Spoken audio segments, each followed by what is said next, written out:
year. 67 was a pivotal year because it was to set up before that 68.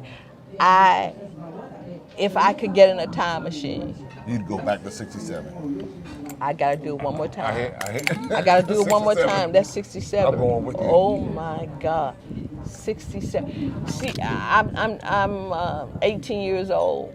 So, something was in the air, but I don't have a frame of reference to know what it was. I know something was in the air. It was you could it just palpable. You could feel it. It was exciting. It was exhilarating. There You was know, an it was energy. building. Yeah, and it was building. Malcolm has just been dead, Right, not 2 quite 2 years. years. Okay. So we're still marching Dealing about with that. Malcolm's birthday and stuff. That was a big deal. I went to New York for Malcolm's birthday and stuff. We're marching down Lenox Avenue, you know, and stuff. So Imamu Baraka, who I named my youngest son after, would come to the new school at least once a month to read. Oh, really? And I heard him sing, "Who shall survive America? Very few Negroes and no crackers at all." So that okay. So this was 67, Seven. setting up for 68. Setting up for 68. But And see, what Newark kicked it off, because Newark exploded that summer of 67. And that's when the Imamu guy got hurt. Okay. You got to Google "Beautiful Black Woman" by Leroy Jones and the Spirit House Movers.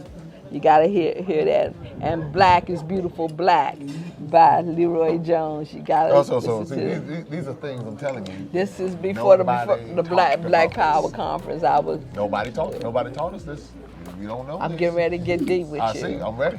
Okay, here we go. October 1968, towards a Black University Conference, Howard University. Be there. Okay. So Be this is there. That's 1968. That's when the Black Studies Department was initiated. They gave birth to it. Now this was after King though. 68, right? October 68. This is after King.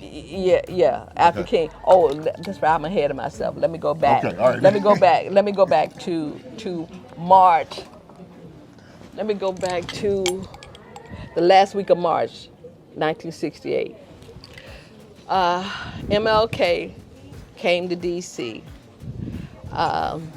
He had a speaking engagement at the National Cathedral, but he wanted to meet with the community leaders to discuss the Poor People's March. He had this plan that he wanted to convene a Poor People's March in support of a living wage, and he had this idea of erecting a poor people's campsite down on the mall.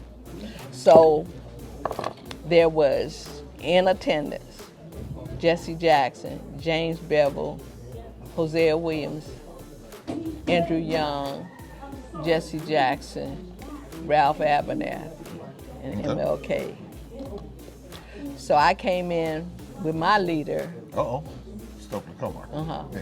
who was King's golden boy. You know, King had his cadre, and his cadre was Julian Bond, Okay. Jesse Jackson, Andy Young. Andrew Young, Stokely Carmichael, So they were actually were getting his along. cadre Okay. as young men. Okay. As young men.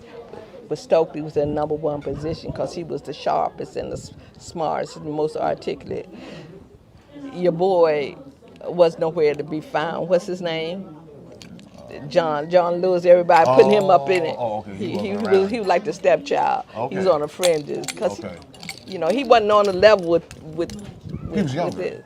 I would think he was considerably younger than they were. No, not really. Really? Okay. Because they all were born. I'm born in 48, so they were born like in 41, 42, 43. They were like 3-4 Okay. years ahead of me. So as I'm going to college, they're coming out. Got it.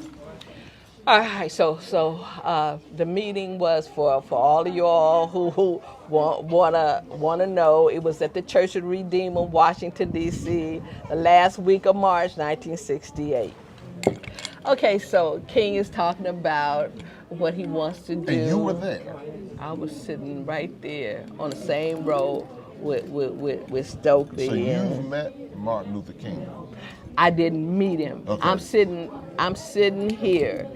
He's where that Coke machine Okay, is. understood. That's No, right there. That's I never 15 feet. I never touch him, but I'm looking close at enough. him. Yeah, I met Mrs. King, but never him. Okay. All right. So he's talking, and he had on a blue suit, a white shirt, some kind of blue tie, but it's the cufflinks that go. There was the gold watch and the cufflinks. Everybody was sitting there because we're sitting there looking at him, and he's talking, and everybody's sitting there like, man, come on. Marching, nobody wants to march. Man, help us get some guns and some ammunition. What are you talking about? You setting our people up to get killed? Man, stop with all this same old strategy. Don't you have another strategy? What's wrong with you? So, when Stokely, and I call him Stokely because that's what I called him. By the time he was known as Kwame Ture, I was out of the struggle, married, and somewhere else. So when I say Stokely, it's not in disrespect or anything. That's how I knew him, okay? So anyway, Stokely stood up and said, man, come on. What are you doing? And the look on King's face, and I know it must have been a dagger to his heart because Stokely was his golden boy. That's his, That's his heart. That's his yeah, because there's many pictures of them marching together in Alabama. That's his boys. He was right beside him, and he stood up like, man, what are you talking about? And King sat there and said, I must be consistent. When he said that, the whole room erupted. The room erupted. We jumped to our feet like, man. Oh, wow. Man, what's wrong with you? Wow. We jumped in unison. It was like somebody mashed the button. Everybody jumped up like a jack in the box. We just jumped up. Man, come on. We did. And we all jumped up, walked out. Just jumped up and walked out and left him sitting there. So as we jumped up, walked out and left him sitting there, I turned and looked over my shoulder, and I saw a broken man. I saw a heartbroken man. He was frustrated. He was hurt. He was dejected. That look on his face, it was as if,